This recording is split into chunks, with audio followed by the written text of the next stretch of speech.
Hello everyone, I am Harsha Chaturvedi. I am a second year MBBS student. Today we are going to talk about how to read KDT. So we'll discuss that how to read KDT. Many people keep messaging that KDT is very difficult to read, how to read KDT. So today we'll talk about that only. So let's start. So सबसे पहले we'll start with this chapter that is cardiac glycosides and drugs for heart failure क्योंकि many people feel that this chapter is very difficult. They don't understand this chapter. So even I didn't understand it in the first go. So basically when you read KDT, this is what you will see. Like this is the first page of the chapter. So this is the topic pharmacological actions. Now if we have a drug, this is for cardiac glycosides, so it has certain pharmacological actions. So you have to focus on the important points. Don't read everything because you will waste your energy and you will not get anything out of it. So what you have to focus on, you should know that, like here you should know that digoxin causes a dose dependent increase in force of contraction of heart, which is a positive inotropic action. This is very important. So basically this is the main action which it exerts and because of which we use it in heart failure.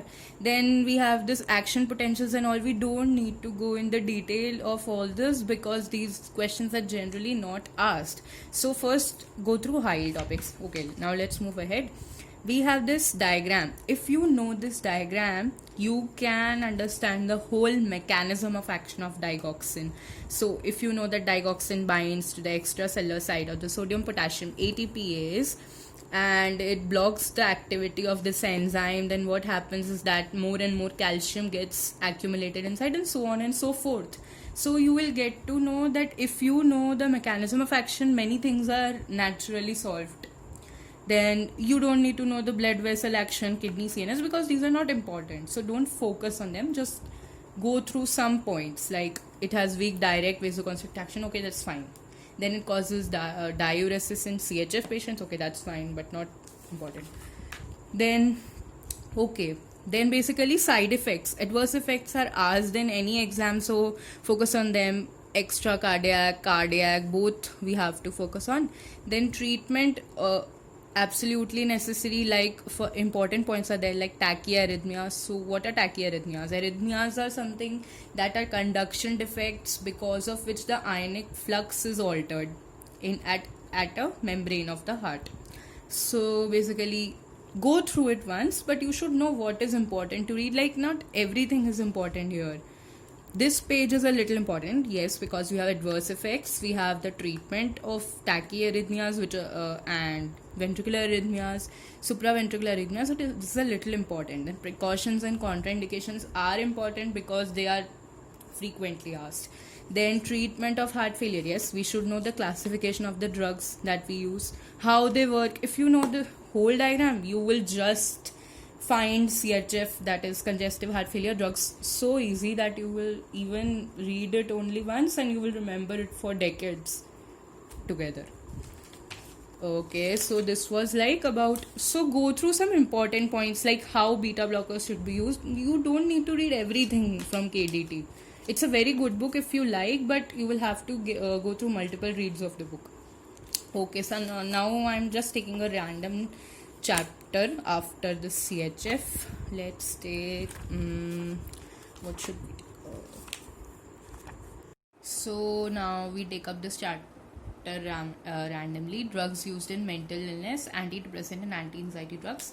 So for any chapter whatsoever in this book, the classification is very important. So you should remember in which class any drug falls.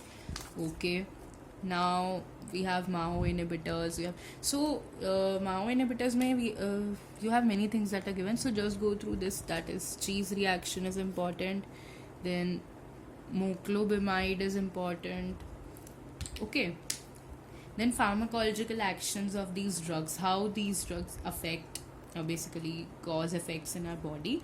So CNS, because we are talking about depression is a neurologic disorder, so what effects are seen in the CNS, this is important obviously. Then this hypothesis of depression, how depression is caused. We should know, otherwise how we'll know that how drugs can cure this depression. So then this diagram is important for synthesis of catecholamines, how catecholamines are synthesized and how then they are stored in the synaptic endings. Okay, then these other body systems that are also affected by the drugs, these antidepressants, these we should know, because like we have the typical antidepressants, so they have certain side effects because of their actions on alpha receptors and the muscarinic receptors also, that is they have anti alpha 1 blockade action, and they have also anti-muscarinic action. So because of that, their spectrum of action is a little different from that of other antidepressants like the second generation ones. Then adverse effects, again, if you know the action of the drug, you automatically know the adverse effects, so that's it. And in uses, always remember, uses are not that a drug is anticholinergic, that is not its use.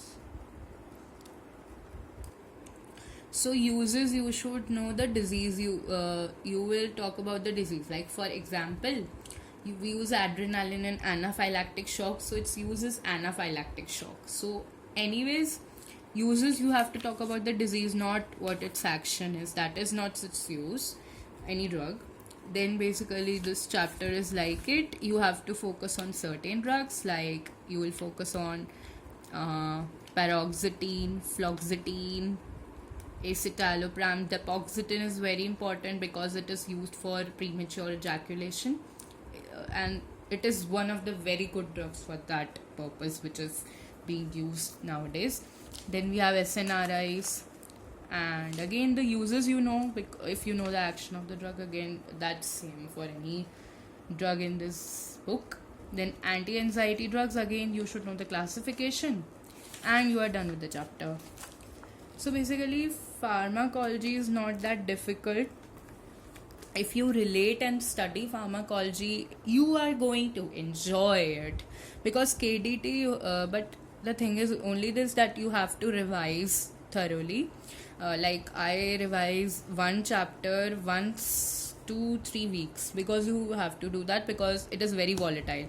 You don't remember the name of the drug, such tough names. If you see na, antimicrobials may we have such tough names. If you will see sulfonamides, it is very difficult. You will just forget in which class which drug falls. First generation fluoroquinolones may we have norfloxacin, ciprofloxacin. Second generation we have levo, moxi, gemi, pruli, and lomi, and sparlofloxacin. So again, you should know that you have to revise it also. It will not work, your energy will go waste. Okay, so guys, let's meet next week, and have a nice day, have great studying, and like, share and subscribe to my channel, and bye bye.